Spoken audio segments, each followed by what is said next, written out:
From the perfect UFC exit to a possible case of biting off more than he can chew, here's a look at some of the factors at play that you might have missed when it comes to Jake Paul versus Nate Diaz in the boxing ring. It's funny how one crazy last-minute change of circumstances can really have a major impact.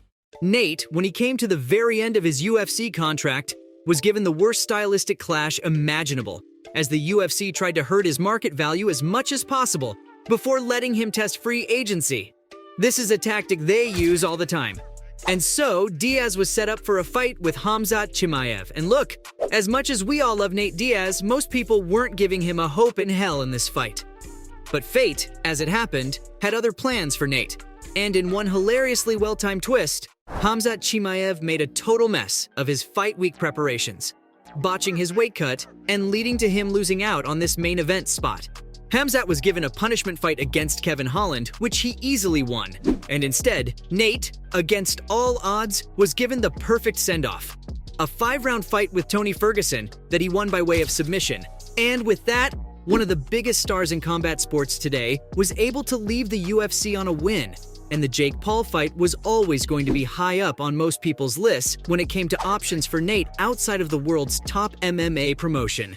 Jake had been making some huge waves on the YouTube boxing scene at first, and through some very intelligent and careful matchmaking, he was beginning to rack up some wins over a selection of huge MMA names.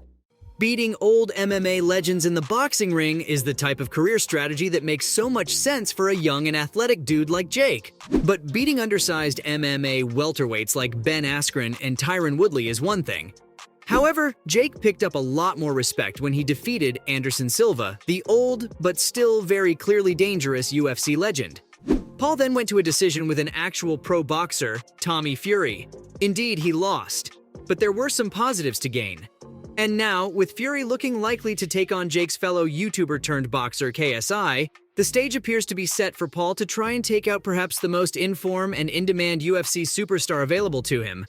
But this matchup's a little different, right? Woodley and Askren were great fighters, sure, but neither were too focused on their boxing fundamentals during their MMA careers. And Anderson Silva, though skilled with his hands, was a very unorthodox striker who used all 4 limbs without discriminating. But Nate is one of the most fundamentally sound boxers in the UFC. He's a training partner of Andre Ward, and his brother Nick might have had the best hands in the sport. During his prime, Nate has the ability to use his reach and jab to roll with shots. All these textbook maneuvers will come a lot easier to him than most. But here's the thing, Nate is not the favorite coming into this fight, and more than a few prominent names in the fighting community have written off his chances. So what can Nate do well in this fight? Well, of course, his chin is a massive asset. His ability to not only absorb punishment but also to recover is second to none. He also has one of the best gas tanks in the game, which could give him some major advantages the longer this bout goes. His boxing skills, overall, as we've already said, are pretty excellent for MMA, so only time will tell how it translates. But the shortcomings of Nate as an opponent for Jake Paul, now there's some cause for concern. Paul will undeniably be the bigger man in there, probably by a considerable distance. Nate is a career lightweight, who probably walks around at about 180-ish. Jake should be at least 10 pounds heavier than that, and the power that Diaz is able to generate on his shots has never been his strong suit. Sure, he rocked McGregor and Leon Edwards, to name but a few, but Jake Paul is a big dude, and his youth and lack of miles on the tank could well make hurting him a problem. And when it comes to Nate's own ability to take punishment, the question does have to eventually become, well, when does this legendary chin crack? Because, like most great chins, nothing that good can last forever. And after a career spent being known for his granite jaw, Nate might find himself at the mercy of this bigger opponent, who is quite possibly the biggest man Nate has ever fought as a pro. Can Diaz's chin stand up to this punching power? And will his own boxing skills prove enough to keep Jake off him? Well, according to Daniel Cormier, Nate could well be running headfirst into some big trouble in this fight. According to DC, while size isn't everything in the fight game, Jake has more factors playing directly into his hand than you might expect. Speaking about the fight, the former two-weight world champion had the following to say: "I don't know how much I like the fight, based on 2 things. Jake's big for him. Jake's gonna be big for Diaz. And Jake also is improving as a boxer, but Jake can also hit Nate. And that's the worry."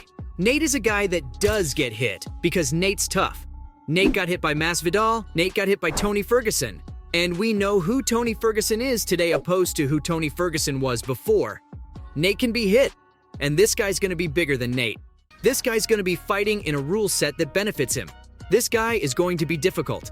It's going to be a very tough fight for Diaz, just because he has to be so aware. And it's an interesting point when you stop and think about it. Sure, the cardio advantage could be huge, and we all know just how dramatic things can get when Nate starts to sense the potential for a turnaround. We saw it with McGregor, we saw it again with Leon Edwards. But now, at his age, with all of the truly hard work done in his career, there is some reason for concern. Is Nate truly going to train for this fight like his life depends on it? Because if this bout doesn't mean more to him than his last few in the UFC, we could very easily begin to see this man show his age. And if that happens, we might see Cormier's predictions come to pass. Interestingly, while Cormier isn't holding out too much hope for Nate, he will find an unlikely ally in the form of his longtime rival, Conor McGregor. According to the Irishman, Nate's experience, toughness, and boxing savvy should be enough to deal with Jake's less refined approach. Is Conor simply saying this to make himself look better?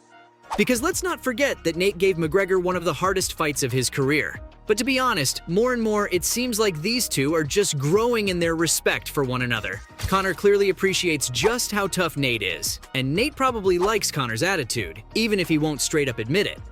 And in the face of someone like Jake Paul, who has clearly taken influence from both guys in his marketing approach, Nate is more or less being backed by the entire MMA world. He's our representative out there, and he's nowhere near as old or as washed as Tyron Woodley, Ben Askren, or even the great Anderson Silva, who was 46 when he took on Jake. Can Nate do it? Well, for as much as Daniel Cormier doesn't believe so, he certainly has a better chance than Askren and Woodley did. Thankfully, we won't have to wait too long to find out. Either way, this will certainly be a big money payday for both men. The main question we have, though, is just how far beyond that it goes for each man. Jake certainly will be hungry, hoping to take out the biggest name of his career to date. But for Nate, anything less than his very best could well prove to be costly. Or at least that's what the former double champ Cormier has to say. From those who think he might have some problems for this fight to the unlikely ally who believes he will get it done. Only time will tell just how suitable Nate Diaz is for a showdown against this bigger, younger, and more hungry fighter in the YouTube boxing sensation, Jake Paul.